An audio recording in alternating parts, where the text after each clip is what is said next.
누가복음 1장 80절 한 절 다 같이 읽겠습니다. 아이가 자라며 심령이 강하여지며 이스라엘에게 나타나는 날까지 빈들에 있으니라. 아멘. 지난 성회를 통해서 우리에게 주셨던 제목이 이제 누리는 복인데, 누리는 복 앞에 이렇게 말씀을 하셨어요.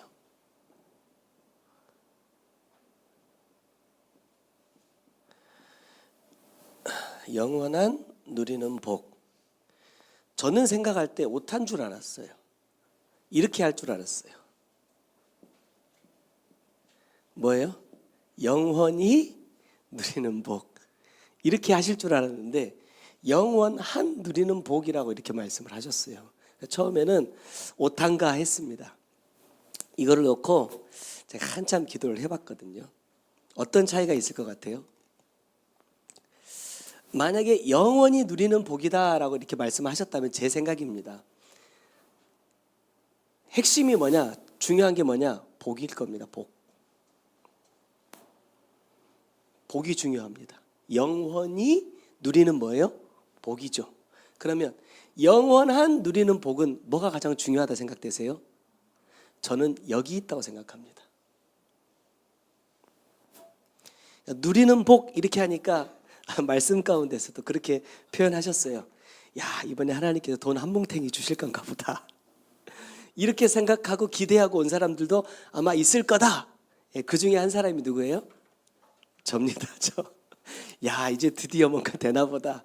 누리는 복이 이제 드디어 우리에게 임하나 보다 생각했는데, 누리는 복이 중요한 게 아니라 영원한이 중요하더라. 수요일날 잠깐 말씀 나누면서 그랬잖아요.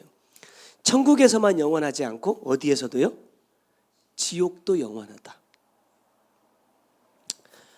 저는 그런 마음이 들었습니다. 복이라는 것은요, 나에게 뭐 할 때 복이에요? 유익할 때 복입니다. 우리가 복이다 말하면 내가 뭔가 잘 될 때, 내가 좋아할 때 그걸 복이라고 말하거든요. 그런데 이 복은요, 기준이 너무 다르죠. 자, 우리가 영을 놓고 생각할 때와 육을 놓고 생각할 때 복의 기준이 너무 다릅니다. 정반대의 개념입니다. 그렇기 때문에 내가 무엇을 복이라고 생각하고 따라가느냐에 따라서 나는 그곳에서 뭐예요? 영원히 그것을 누린다는 겁니다. 그것이 복이 될 수도 있지만 나중에 내가 지옥으로 가게 되면 이 복이 뭐가 돼요? 보응이 됩니다. 이 보응을 영원히 받게 된다는 거예요. 제가 말씀을 쭉 3일 동안 받으면서 제 나름대로 고민을 해본 거예요. 과연 나에겐 복이 뭘까? 복이 무엇이냐? 이것을 놓고 기도하면서 주님께서 주신 말씀이 오늘 이 본문의 말씀인데, 먼저 요한복음 1장 11절에서 12절 말씀을 주셨잖아요.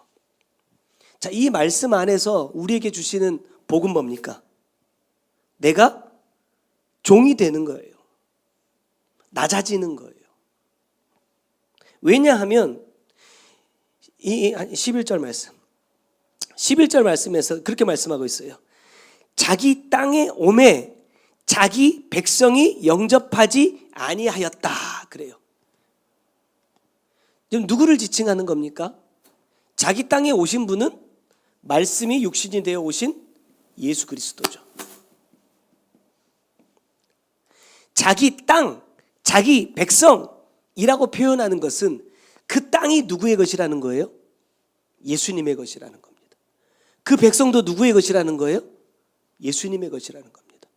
그러면 그 땅이자 그 백성은 누구를 지칭하는 거예요? 나입니다. 왜 나에게 종이 되는 것이 복이냐?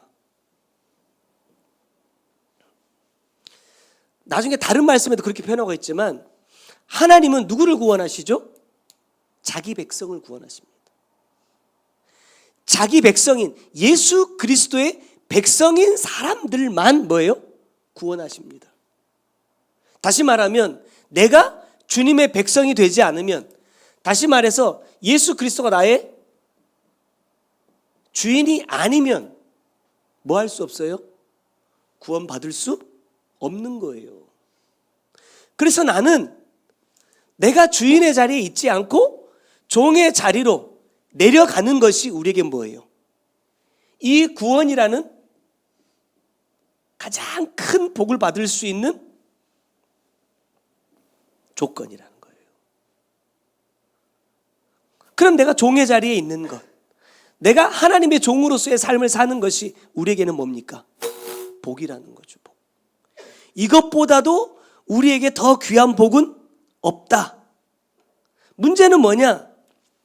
내가 종의 자리에 있지 않고 내가 주인의 자리에 있다, 주인 행세한다 라고 한다면 나는 뭐가 될 수 없어요?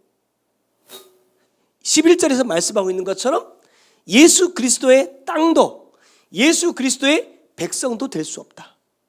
그러면 뭐도 없어요? 구원도 없는 겁니다. 내가 예수 믿으니까 이 모든 것이 다 그냥 한꺼번에 다 이루어졌다라고 생각하시면 안 돼요. 그런 법은 없습니다. 여러분, 내가 학원에 등록했어요. 그럼 다 배웠어요? 아니요. 등록은요, 시작이에요. 믿음은, 우리가 말하는 신앙 생활은 여러분 시작이고 뭐죠? 과정인 겁니다.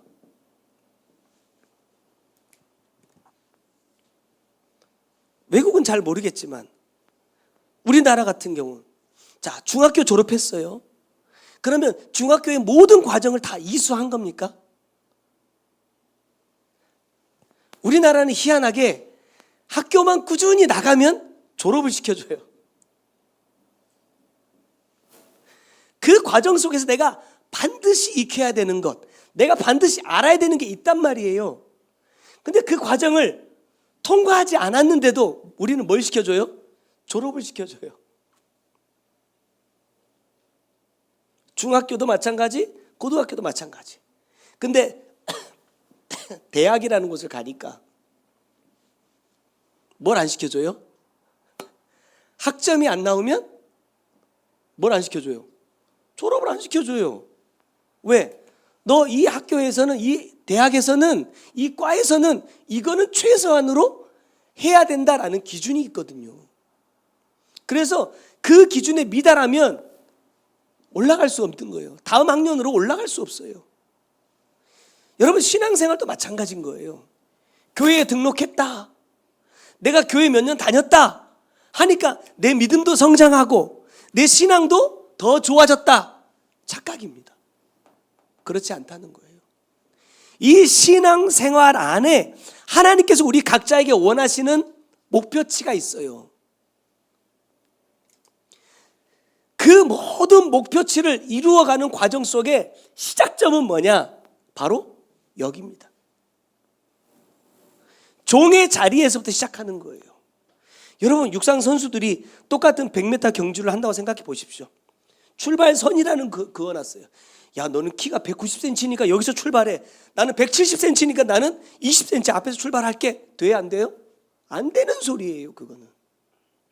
모든 사람은 다 똑같은 출발선에서 출발해야 되는 겁니다. 우리 믿음의, 우리의 신앙생활의 출발선은 어디예요? 여기입니다.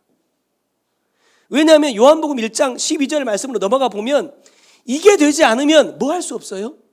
예수를 영접한 것이 아니라 그래요. 예수를 영접하지 않았는데 그것이 믿음이고 그것이 신앙생활이다 말할 수 있습니까? 없는 거예요. 근데 우리는 교회에 등록한 것으로, 출석하는 것으로, 교회 안에서 어떤 직분을 맡아서 일하는 것으로 내 믿음과 신앙생활이 시작되었다라고 생각하는 거예요. 그것은 뭡니까? 교회에서 왜 우리가 말씀을 받고, 왜 우리가 직분을 받고 헌신하고 봉사합니까? 뭐 하기 위해서요?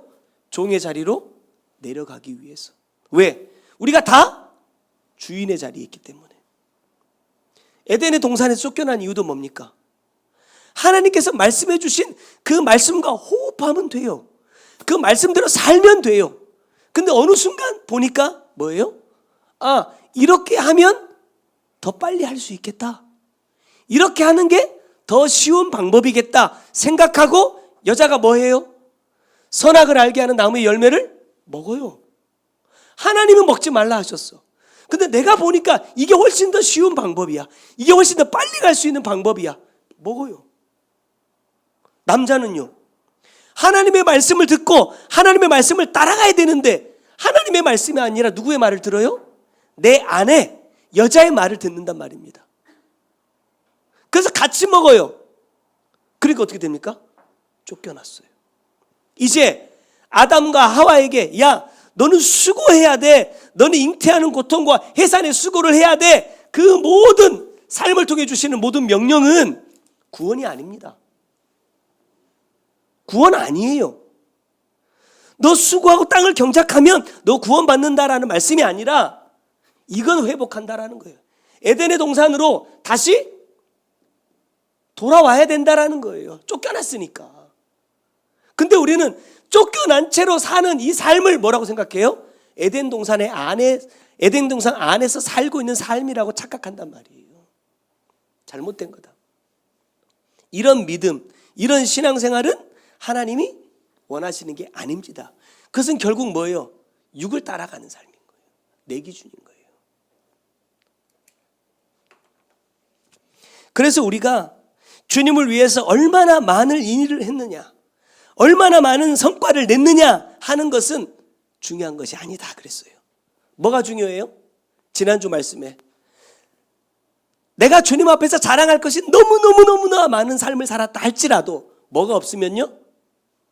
사랑이 없으면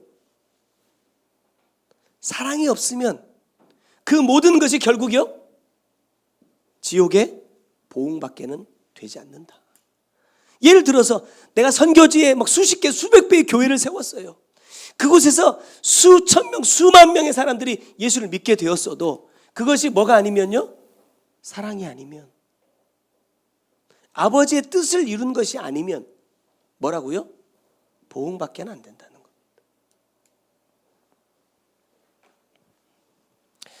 오늘 주님이 우리에게 말씀하시는 이 사랑 무엇일까? 저는 이렇게 한번 생각해 봤어요. 내가 하나님을 정말 사랑한다면, 내가 정말 하나님을 믿는 사람이라고 한다면요, 나의 삶의 가장 우선순위는 뭐가 돼야 됩니까? 종이 되는 거예요. 이 자리로 내려가는 것이 내 삶의 우선순위가 돼야 된다는 거죠. 왜냐하면 여기서 출발하지 않은 모든 것은 뭐예요? 다 실격입니다.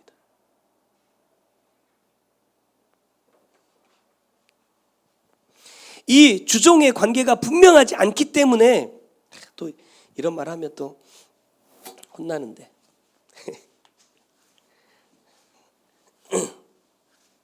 교회가 목사의 것이 됐어요.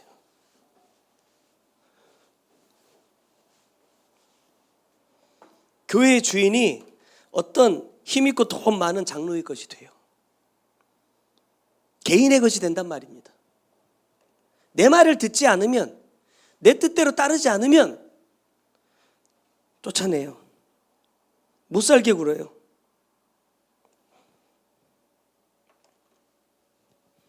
혹시 우리가 나중에 교회의 조직을 세우고 부서를 세워야 할 만큼 성장했을 때 그렇게 한번 기도합니다. 어느 누구도 교회의 주인이 되지 않게 해달라. 어느 누구도 교회의 주인 노릇하지 않게 해달라. 종의 위치와 자리, 질서를 잘 지키는 저와 여러분이 되셨으면 좋겠습니다. 다시 원점으로 돌아와서 내가 주인의 자리를 꿰차지 않고 종의 자리에서 영원한 누리는 복을 받으려면 어떻게 해야 되느냐? 첫 번째는요, 심령이 강하여지고 그랬습니다. 오늘 본문 말씀이죠. 자, 심령이 강하여진다라는 것은 무슨 뜻이냐면 숨을 잘 쉰다는 뜻입니다. 하나님께서 사람을 창조하시고 코에 생기를 불어넣어 주셨습니다. 생기를 불어넣어 주었다. 이 말 자체가 뭐예요? 호흡이라는 뜻입니다. 우리의 신앙생활로 따져보자면 뭐예요? 말씀을 받고 삶으로 뱉는 삶입니다. 호흡하지 않는 것은요, 하나님의 입장에서는 다 뭐예요? 죽은 거예요. 말씀을 받았으면서도 말씀대로 살지 않는 것은요, 그 신앙생활은 죽은 겁니다. 내가 말씀을 받은 사람인데 내가 말씀대로 살지 못하는 것 때문에 내 마음에, 내 양심에 가책을 느끼지 못한다 라는 건 뭐예요? 죽은 사람이에요. 사람에게 있어서 가장 중요한 것은 호흡인데, 창세기 2장 7절 말씀처럼 하나님께서 우리 코에 생기를 불어넣어 주시고 뭐가 되라 말씀하셨어요? 생명이 되라.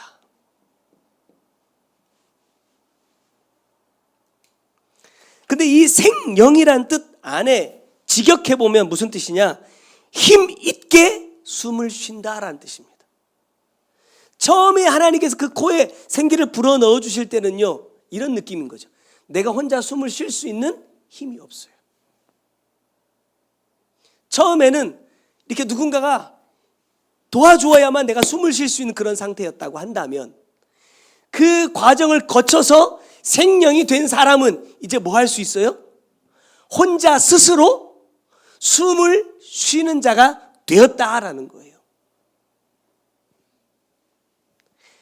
오늘 본문에서 말씀하고 있는 심령이 강하여진다라는 이 말씀 역시도 똑같은 의미예요. 힘있게 숨을 쉰다는 거예요. 여러분, 그러더라고요. 사람이 숨만 잘 쉬어도 병을 예방할 수 있어요. 아이들 태어나면 무슨 호흡해요? 복식 호흡합니다. 근데 언젠가부터 사람이 어떤 호흡으로 바뀌어요? 흉식 호흡으로 바뀝니다.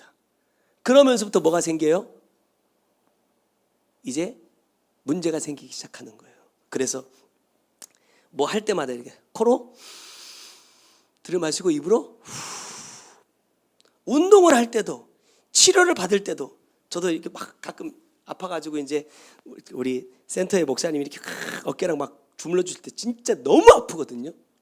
너무 아픈데 우리 공 목사님 맨날 이렇게 해서 숨 쉬어. 양 목사 숨 쉬어. 이래 그러면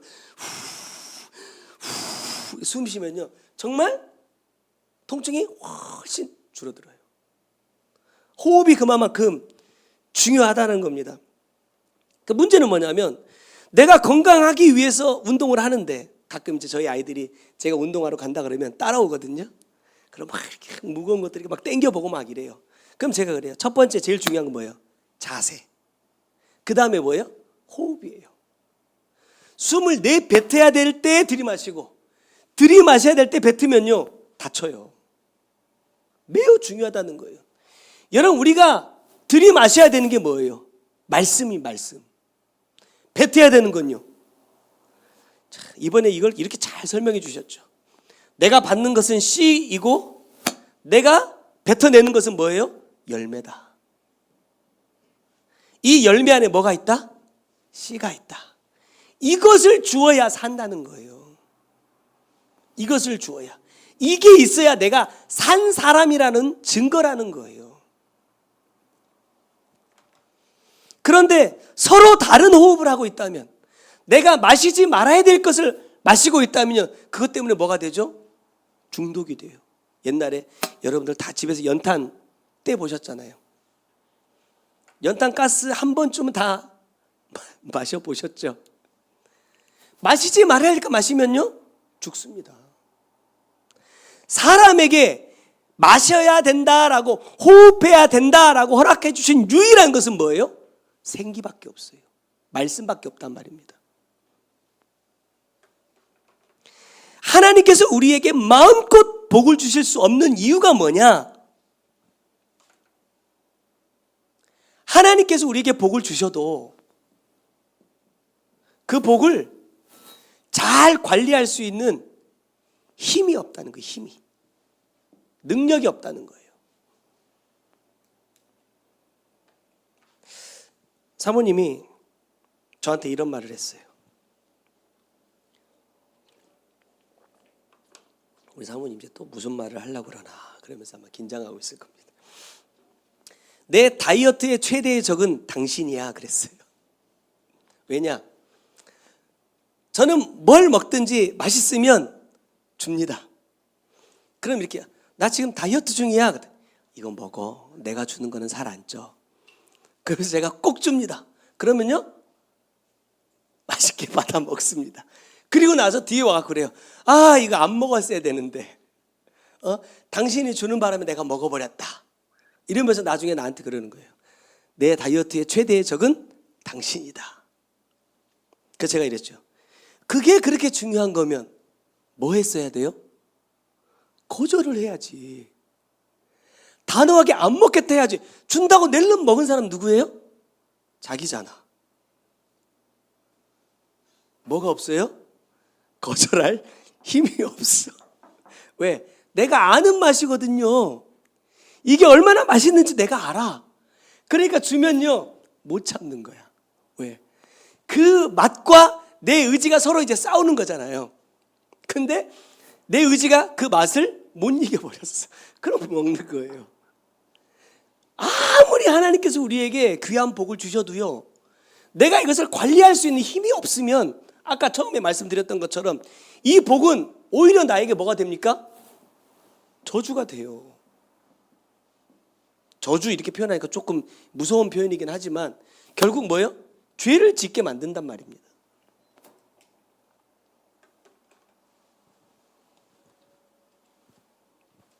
하나님은 우리가 하나님의 말씀으로 허락하신 모든 것을 누릴 때 가장 기쁘다라고 말씀하셨어요. 하나님이 주시는 그 복을 누릴 때 하나님이 가장 기쁘시대요. 그래서 우리에게 복을 많이 주고 싶다 이 말입니다. 근데 주실 수 없는 이유가 뭐냐? 관리할 수 있는 힘이 없다는 거예요. 대표적인 예를 보면 돈입니다. 돈.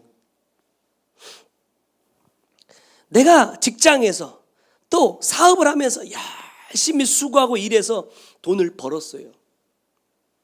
돈을 벌었어. 야, 내가 열심히 일했더니, 내가 열심히 수고했더니, 야, 이달에 이만큼 벌었구나. 맞는 말입니다. 100% 맞는 말이에요. 그러나 내가 예수를 믿는 사람이면, 내가 하나님의 종임을 인정하는 사람이라고 한다면 여기에 플러스 뭐가 돼야 돼요? 하나님의 은혜다 라는 것이 고백이 돼야 된다는 거예요.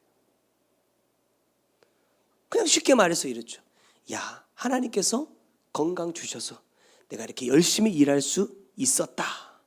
하나님께서 이런 좋은 직장 주셔서 내가 이 직장에서 열심히 일하여서 수고하여서 또 이렇게 한 달을 벌었다. 모든 것의 원인이 어디에 있다? 하나님께 있다 라는 것을 고백할 수 있는 사람이 누구예요? 하나님의 종인 겁니다.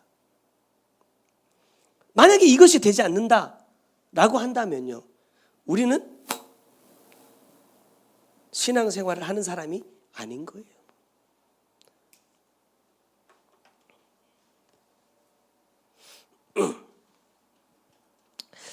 오늘 본문 말씀의 주인공인 이 세례 요한의 인생을 보면요, 저는 이렇게 짧게 요약이 될 것 같아요.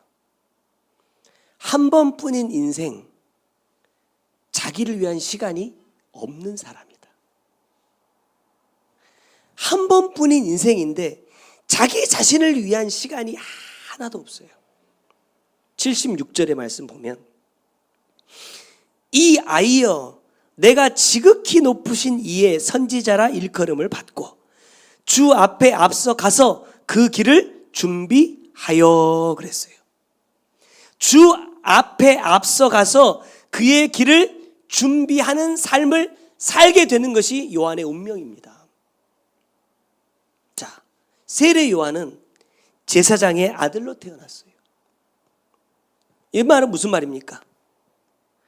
제사장의 아들은 후에 뭐가 돼요? 제사장이 됩니다. 우리 식으로 표현하자면 이 사람은요, 태어나면서부터 뭐예요? 금수저예요. 성공을 타고난 사람입니다. 출세를 타고난 사람이에요. 이스라엘 백성들에게 사랑받고 존경받고 인정받고 그 위에 군림하고 권세를 누릴 수 있는 모든 조건을 다 가지고 태어난 사람이 누구냐? 세례 요한입니다. 그런데 이 사람은 그 지위도 권세도 부귀 영화도 단 한 번도 누려보질 못했어요. 우리가 잘 아는 것처럼 광야에 살다가 예수님께서 공생애를 시작하시기 직전에 나타나서 회개하라 천국이 가까이 왔느니라 외치다가 붙잡혀가지고 왕 앞에서 춤추던 게즈바이에게 야, 네 소원이 뭐냐? 물으니까 뭐 달래요? 세례 요한의 목을 베서 주세요 해서 그렇게 죽임을 당한 사람이 세례 요한입니다.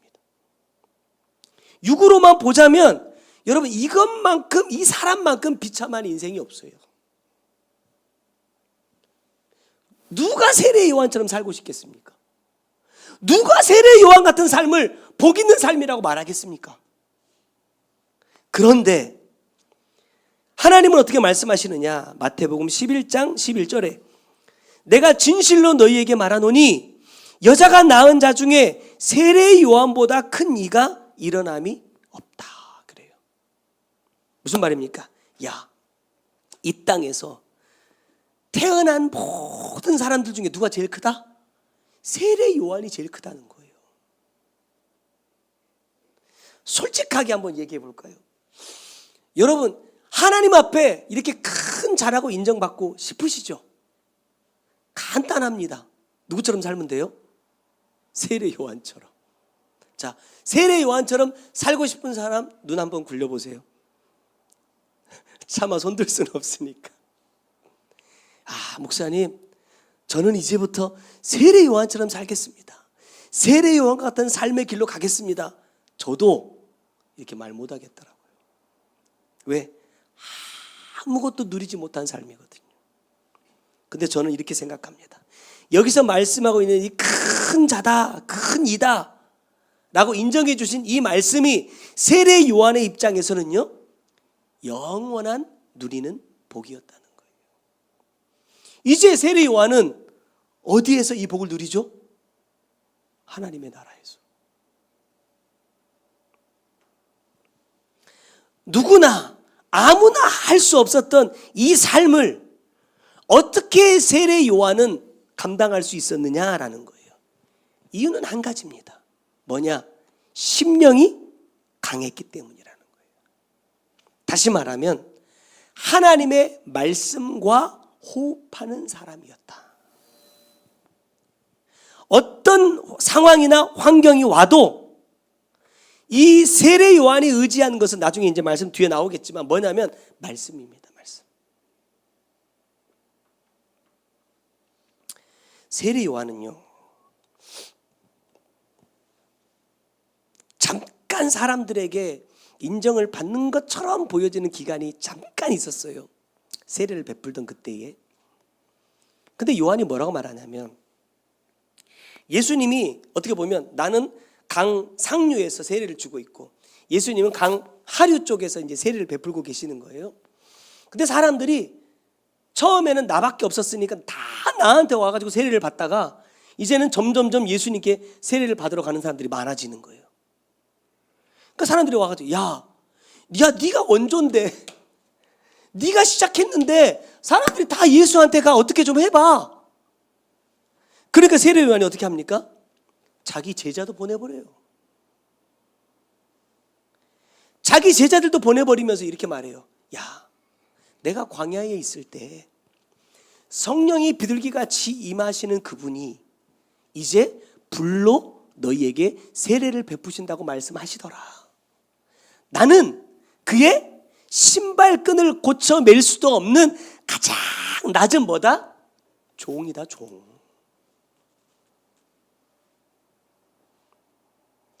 하나님이 날마다 세례 요한에게 막 성령 충만하게 하셔서 말씀해 주시고 환상과 이적을 보여주시고, 야, 너 앞으로 예수라는 사람이 나타나면 너 이렇게 그 앞에서 이렇게 복음 전하다가 이렇게 돼야 돼 라고 말씀하신 게 아니에요. 하나님이 가르쳐 주신 건 한 가지입니다.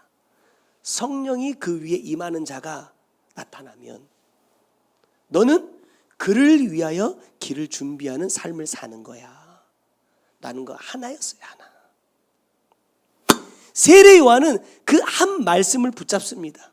나중에 말씀 나누겠지만 세례 요한이 광야로 가잖아요. 빈들로 나갑니다. 그때 나이가 얼마쯤 됐을까 대략 생각해 보면 이스라엘 사람들에게 있어서 기준은, 야, 이제 얘가 사람 노릇 하겠구나 라고 인정해 주는 기준의 나이가 몇 살이냐면 13살입니다. 외국이니까 우리로 말하면 만 나이겠죠. 13살부터는 뭐에 들어가느냐? 사람 숫자에 넣어줘요. 여자, 어린이 숫자에 안 넣잖아요.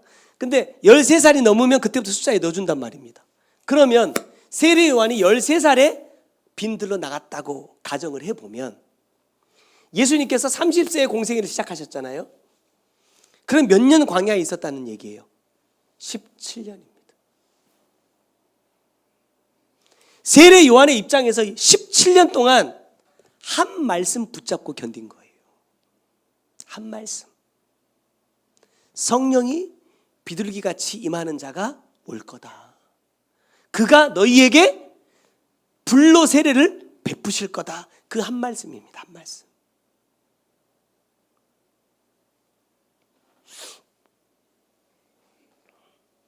그리고 그 기나긴 시간을 내 육의 모든 것을 다 단절하고 인내하고 견뎠어요. 17년입니다. 그리고 세례 요한이 쓰임받은 기간은 몇 개월이요? 예수님보다 6개월 먼저 와가지고 복음 전하다가 예수님 공생애 시작해야 되니까 뭐예요? 죽어요. 전체 인생으로 생각해 보면 30년을 준비했다니까요.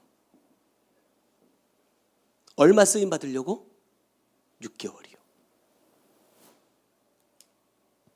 이렇게 허무하고 의미 없는 인생이 있습니까? 30년을 준비했다니까요. 13년은 부모 밑에 있었다고 치고 빼고 17년을 아무도 돕는 자 없는 광야로 나가가지고, 여러분, 낙타 털옷을 입었다. 제가 한번 찾아봤어요. 낙타 가죽옷이 아니더라고요. 낙타 털 옷입니다. 이 낙타 털은 특이하게 송곳처럼 매우 이렇게 거칠어요. 그리고 이 털은 특징이 뭐냐면 양털처럼 깎아서 얻는 털이 아닙니다. 낙타가 털갈이라는 걸 하잖아요. 몸을 이렇게 푹 흔들 때 떨어지는 그 털을 주워다가 만든대요. 1년에 2kg 정도밖에 못 얻는데요. 1년 내내 그 털을 모아도. 질이 좋은 것도 아니고 사람들이 주워다가 쓰는 털도 아닙니다. 왜? 염소도 있고 양도 있거든요. 소도 있어요. 가죽은 걔네들이 훨씬 더 좋고 털도 양모가 훨씬 더 좋아요. 아무도 안 가져다 쓰는 털, 아무도 거들떠 보지도 않는 그 털 주워다가 그걸로 옷을 만들어 입었다니까요. 그런 삶을 17년 살았어요. 근데 6개월 쓰임 받았다. 여러분 같으면 억울해요, 안 억울해요? 나 같으면 이 원통에서 잠을 못 잘 것 같아. 근데 그 죽음도 세례 요한이 성경 보니까 스스로 그 길로 갑니다. 왜? 주님께서 이제 본격적으로 사역을 하셔야 된다 라는 것이 이제 드러나니까 뭐예요? 왕을 강하게 비판해서 감옥에 잡혀갑니다. 그리고 그 감옥에서 자기의 제자들을 예수님께 보냅니다. 뭐라고 물어요? 오실 그분이 당신입니까? 그걸 확인하고는 뭐예요? 죽습니다. 아깝지 않아요? 안타깝지 않아요? 육으로 보면 너무나 불쌍한 사람이 세례요한 같은 사람 없어요. 근데 하나님 뭐라고 말씀하시느냐? 가장 큰 자다. 어쩌면 세례요한은 자기의 운명을 알고 있었던 사람이에요. 이렇게 쓰임받고 끝날 거라는 걸 알았단 말입니다. 근데 어떻게 갈 수 있느냐? 말씀과 호흡하는 사람이었기 때문에, 심령이 강한 사람이었기 때문에 그 길을 갈 수 있었다는 거예요. 여러분, 이 세례 요한의 삶과 나의 삶을 한번 비교 한번 해보십시오. 감히 내 삶 속에서 내가 겪는 이 상황들, 이게 내가 원하지 않는 것들이 올 때가 참 많잖아요. 그럴 때 나는 어떻게 반응해요? 우리가 수없이 많은 말씀을 통해서 이렇게 배웠습니다. 하나님이 허락해 주신 모든 환경은 나에게 뭐예요?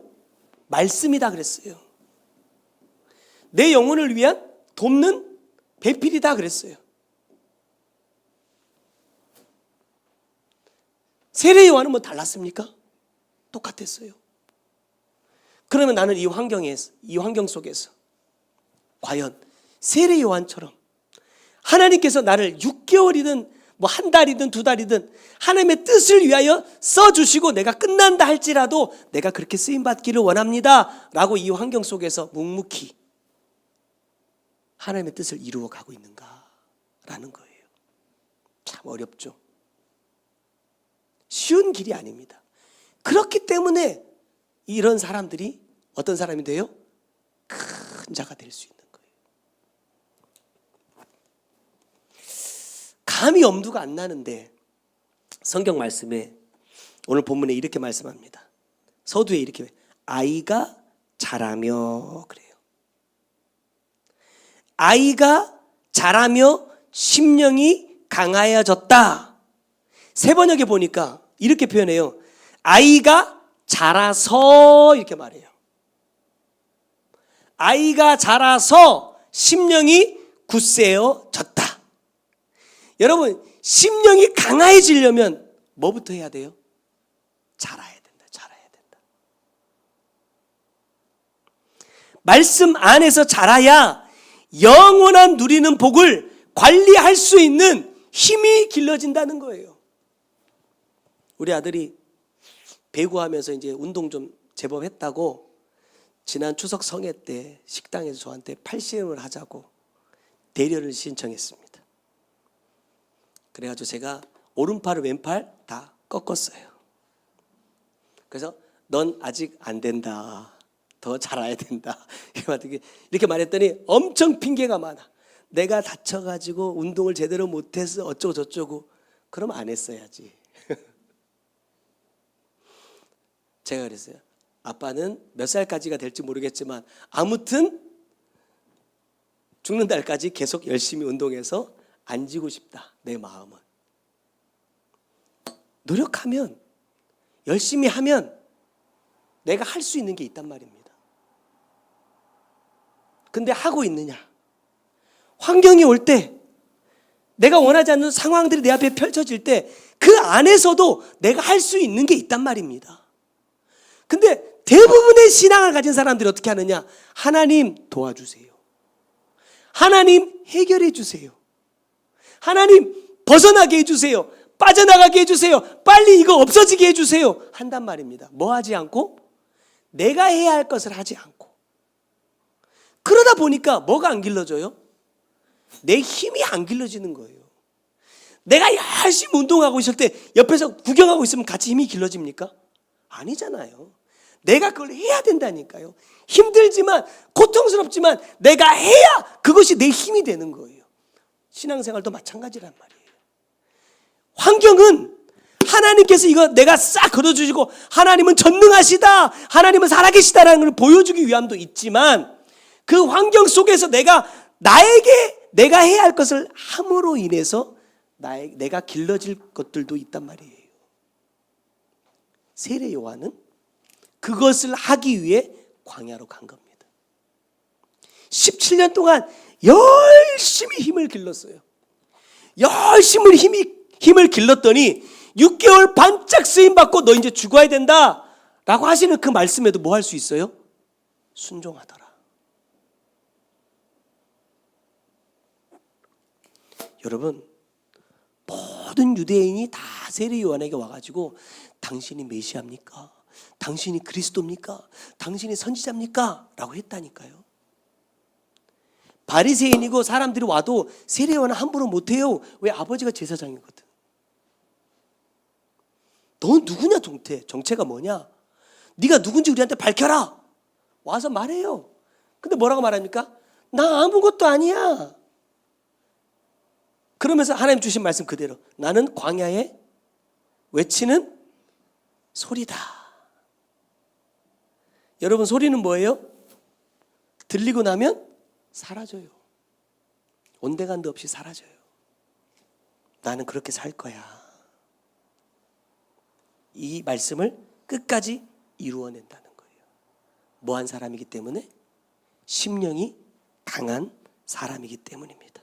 두 번째는요, 빈들에 있으니라 그랬어요. 여기서 말씀하고 있는 빈들은 우리가 잘 아는 것처럼 광야를 말합니다.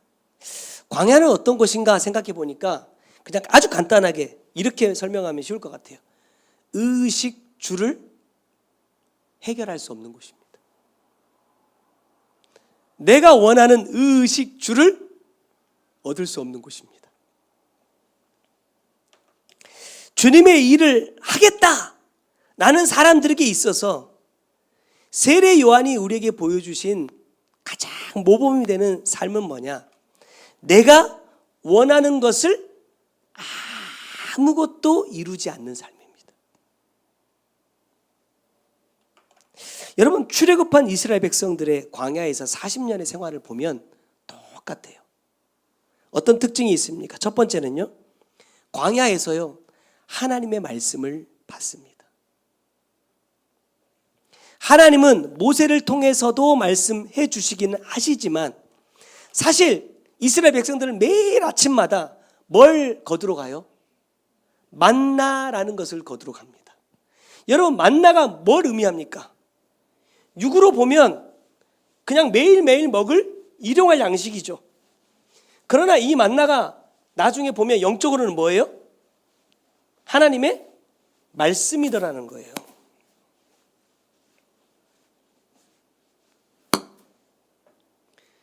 그래서 거두러 나가지 않는 사람은요, 못 먹어요.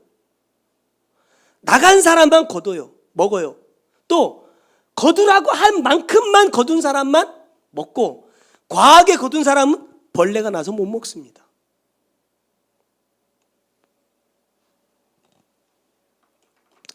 그래서 요한계시록 2장에 보니까 회개하고 죄와 끝까지 싸우는 사람들에게 뭘 주시느냐? 17절에 보니까 귀 있는 자는 성령이 교회들에게 하시는 말씀을 들을지어다. 이기는 그에게는 뭘 줘요? 내가 감추었던 만나를 준대요. 이스라엘 백성들이 출애굽하면서 매일매일 거두던 그 식물을 말하는 게 아니에요. 하나님의 말씀을 말하는 겁니다. 세례 요한과 같은 이름을 가졌던 요한이 또 있죠. 누굽니까? 사도 요한입니다. 자, 이 사람이 반모라는 섬에 갇혀가지고 이제 노역을 합니다. 반모라는 섬은 지중해 가운데 있어요. 여름에 매우 덥고 건조한 바람이 분대요.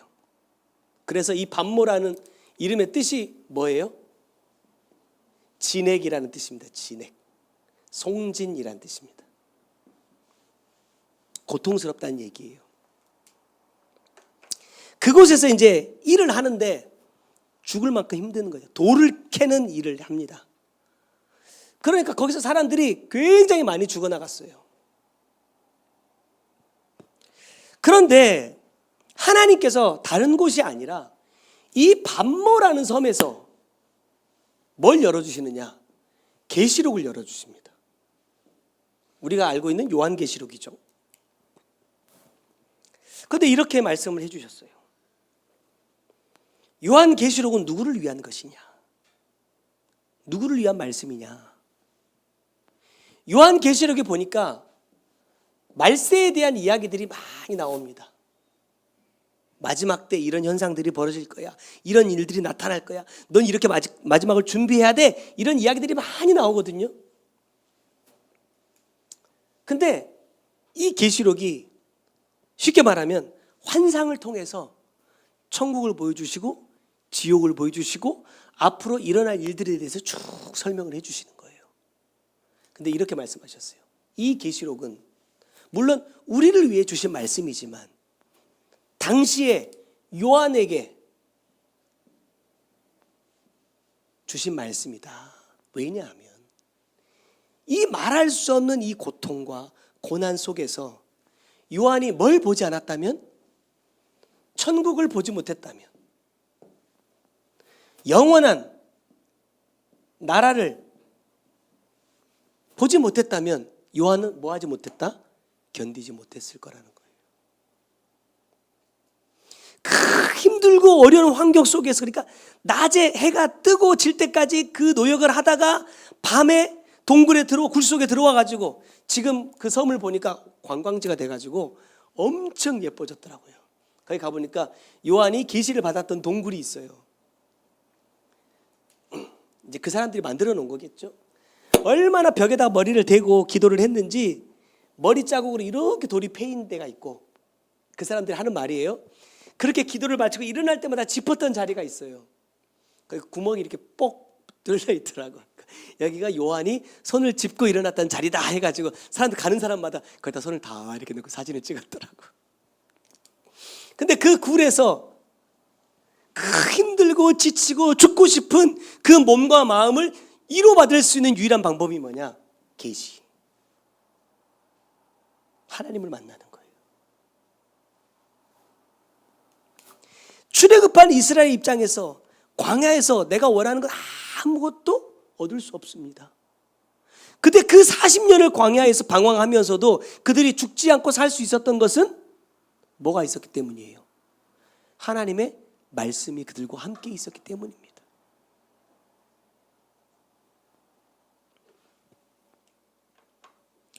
내가 원하는 모든 것을 쥐고서는 하나님이 주시는 은혜를 사모하지도 않겠지만 주셔도 받을 수 없다고 말씀하셨어요. 내가 지금 광야와 같은 상황이라면, 그런 환경 속에 있다고 한다면 여러분, 기회입니다. 뭐 할 수 있는 기회예요? 하나님의 말씀을 받을 수 있는 기회. 하나님의 나라를 경험할 수 있는 기회라는 거예요. 자, 두 번째는 뭐냐면 주시는 것에 만족한다. 출애굽하던 이스라엘 백성들에게 있어서 가장 큰 걸림돌은 뭡니까? 불평이었어요. 원망이에요. 자신들에게 주어지는 환경에 만족하지 못하는 겁니다. 감사까지는 아니더라도 불평해서는 안 될 것까지 불평을 해요. 그 결과가 뭐예요? 멸절입니다. 멸절. 세례 요한은 엄청난 사명을 갖고 태어났습니다. 그러나 그에 비해서 그에게 허락되는 환경은 너무나 열악했다는 거예요. 자, 세례 요한의 모습을 묘사하고 있는 마태복음 3장 4절 말씀. 이 요한은 낙타 털옷을 입고 허리에 가죽띠를 띠고 음식은 메뚜기와 석청이었더라.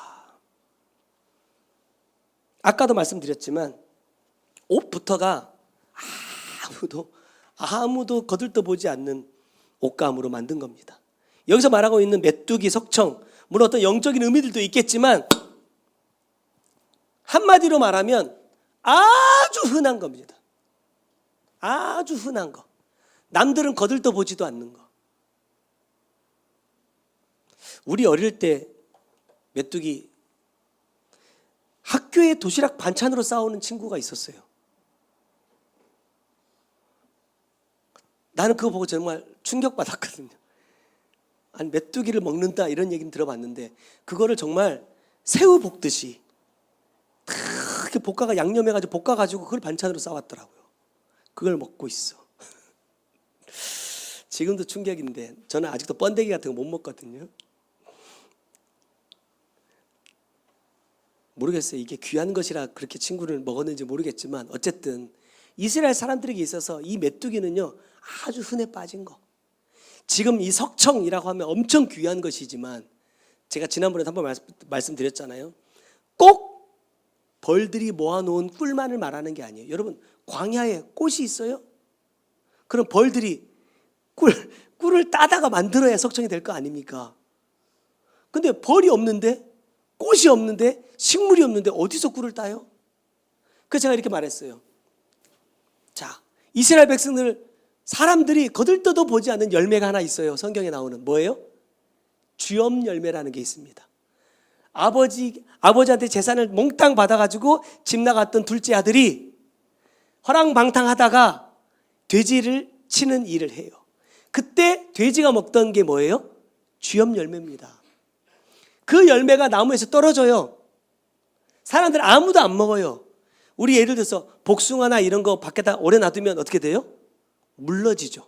물러질 때 어떻게 돼요? 갈색으로 변하면서 아주 보기는 별로지만 그거 맛보면요 엄청 달거든요. 자, 여기서 말하는 석청, 꿀을 의미하는 의미도 있지만 쉽게 말하면 과일이 땅에 떨어진 과일이 땅이나 바위 틈 같은데 떨어져 가지고 주워 먹지 않아서 뭐 된 거예요? 물러진 것들. 널렸어요. 왜? 안 먹으니까. 그런 것들을 먹으면서 17년을 살았습니다. 근데 성경에 보면 세례 요한이 자기가 입는 옷에 대해서, 자기가 먹었던 음식에 대해서, 자기가 살고 있는 환경에 대해서 불평했다는 말이 없습니다. 우리마 옷이 좀 짧아졌다고 짜증내면 돼, 안 돼? 얼마나 깔탈스러운지. 이렇게 했는데 여기가 조금만 올라가면요 그때부터 이제 날린 거예요. 막 옷이 짧아졌네 어쩌네 이러면서 불평이 너무 많아. 주는 대로 입어. 싫대요. 못 이기겠어요 제가. 자, 이랬단 말입니다. 그대로 내 자신에게 한번 비춰보는 거예요. 과연 불평이 없는가? 원망이 없는가? 예전에는요 저희 어머니가, 제가 가끔 얘기 드리지만 엄마 김치찌개가 너무 맛있어요 이러면요 말하면 안 돼요. 왜? 한 달 나와요. 갑자기 찜통을 꺼내가지고 이 찜통에다가 김치찌개를 끓이는 거예요. 그러면요 정말 물이 줄어들면 또 붓고 물이 줄어들면 또 붓고 해가지고 한 달 내내, 나중에는 김치가 흐물흐물해져가지고요 젓가락으로 못 떠요. 맛있다 말하면 안 돼. 그렇게 해줬는데 그냥 그게 맛있는 줄 알고 먹었어. 그러니까 나중에 바깥 세상으로 나와 보니까 세상에 맛있는 음식들이 너무나 많더라. 그게 전부인 줄 알았는데 세상으로 나와 보니까 너무 많더라. 다시 먹고 싶겠습니까? 적어도 13년 부모 밑에 사는 동안에 여러분 늦둥이잖아요. 못 낳는 줄 알았는데 하나님께서 그 가정에 큰 은혜를 주셔서 이 주님의 길을 예비하게 하시려고 아들을 주셨는데 늦둥이인데 얼마나 귀하겠어요. 제사장 가문에 혈통이 이어지고 못 낳는다 했는데 자녀를 낳았으니까 얼마나 애지중지 키웠겠어요. 그 삶이 안 그립겠습니까? 그 삶으로 안 돌아가고 싶겠습니까? 사람인데. 못 누렸다면 모르겠지만 누렸다니까요. 그 삶을 알고 있다니까요. 그 맛을 알고 있어요. 근데 메뚜기와 석청을 먹으면서 17년을 살아라. 이게 가능할 수 있는 얘기냐 이 말입니다. 그런데 해낸다. 왜죠? 세례 요한의 입장에서는, 제 생각입니다, 세례 요한의 입장에서는 자신이 받은 사명이 전부거든요. 하나님이 나를 이렇게 쓰시기 원하신다라는 것을 아는 순간 이것이 내 인생의 전부가 됐거든요. 우리의 사명은 뭡니까? 야, 우리 시안 나눔교회 성도 몇 명 안 되니까 나가서 10명씩 전도해서 이런 게 아니잖아요. 우리의 사명은요, 나의 구원입니다.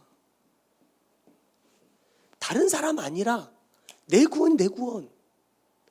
그것이 하나님께서 나에게 가장 원하신다라는 것을 이미 말씀을 통해서 알았어요. 그러면 나는 이 사명을 위해서 뭘 하고 있습니까? 어떤 삶을 살고 있습니까? 뭘 구하는 삶을 살고 있습니까? 과연 만족하고 있을까? 감사하고 있을까? 아니면 원망하고 불평하고 있을까? 돌아보자는 겁니다. 내 자신부터. 세례 요한은 자기가 가지고 태어난 것 중에 하나도 누리지를 못했어요. 마음껏 먹지 못했어요. 내가 입고 싶은 거 마음껏 입지 못했어요. 지극히 평범하다 못해 아주 가난한 삶을 살았어요. 그런데도 불평이 없더라. 왜냐? 그 빈들에서, 그 광야에서 요한은 뭐를 받느냐? 하나님의 말씀을 받습니다. 우리의 입장에서 보면 나 같은 사람에게 하나님께서 생명의 말씀을 주셨다라는 것 자체가 뭐예요? 여러분, 은혜거든요. 제가 사역을 만나고 그랬잖아요. 제가 몇 살에 만났나? 42? 아무튼 40 넘어서 사역을 만났잖아요. 40년 동안 저도 나름대로 신앙생활 열심히 하고 사역도 열심히 했어요. 여러분, 제가 입 열면 자랑할 거 많다니까요. 근데 사역을 딱 만나고 나서 보니 나의 이 40년이 너무나 하나님의 뜻과는 다른 방향으로 가더라는 거예요. 가고 있는 삶이었다. 그래서 이걸 돌이키고 말씀대로 따라가려고 해보니까 너무나 힘들다. 지금도 너무나 힘들다. 그런데도 참 감사한 것 중에 하나는 뭐냐면 힘들고 어렵지만 내가 말씀을 만났다라는 거예요. 내가 얼마나 죄인이라는 것을, 하나님의 말씀대로 살아가기가 얼마나 힘들다는 것을, 구원이 내가 교회 등록해가지고 교족부 쓰고 당신이 이제 초청 시안 나눔교회 교인입니다 인정해 주니까 천국이 딱 정해진 게 아니다 라는 것을 깨달은 것만으로도 난 너무너무 감사하더라. 그런데 그 마음이 얼마나 지속되고 있느냐는 거예요. 세례 요한은요, 자기의 사명을 뭐 할 때까지요? 마칠 때까지 그 마음이 변하지 않습니다. 바울도 그랬잖아요. 그 전에 열심히 신앙생활 했지만 잘못됐다는 것을 알고 다메섹에서 부활하신 주님을 만난 이후에 그의 삶은요, 자기의 달려갈 길을 다 마칠 때까지 쉬지 않습니다. 이제 말씀을 맺겠습니다. 나는 과연 만족하는가? 내가 원하는 것을 가질 수 없어도, 내가 꿈꾸던 삶을 살 수 없어도 그것이 내 영혼을 구원해 주시기 위하여 하나님께서 허락해 주신 환경이라고 한다면, 그 환경 속에서 내가 부대끼고 때로는 고통을 당하고 고난 가운데 견뎌내면서 나의 영혼 구원을 이루어가야 될 길이라고 하나님께서 허락해 주신 것이라고 한다면 그것에 나는 만족하고 감사하고 있느냐? 내 감사가 하나님 앞에 인정받을 수 있는 감사가 되려면, 내 만족이 하나님께서 인정해 주시는 그 참된 만족이 되려고 한다면 나는 어디에 있어야 되느냐? 빈 들에 있어야 됩니다. 그래서 산상보훈을 시작하시면서 주님께서 이렇게 말씀하시죠. 심령이 가난한 자가 복이 있다. 왜요? 너 이제 천국 가진 거야. 내 심령이 뭐가 될 때? 빈 들이 될 때.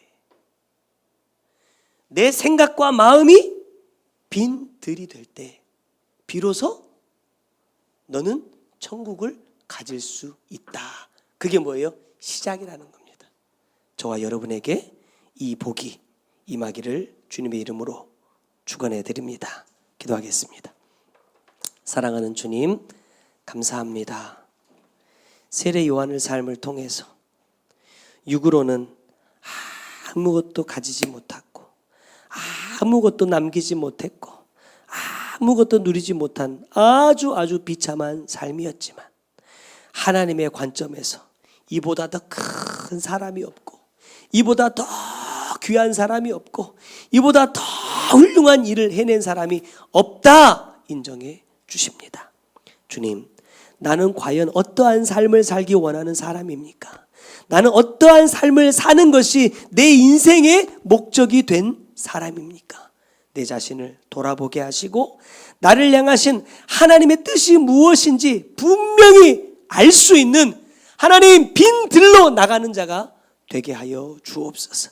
이 땅에 많은 것으로 내 심령에 가득 채워놓은 자 되지 않게 하시고, 내 심령이 먼저 빈들이 되어 하나님의 말씀을 받고 하나님 허락해 주시는 환경을 통하여서 나를 향하신 하나님의 분명한 뜻을 찾아갈 수 있는 우리가 되게 하여 주옵소서.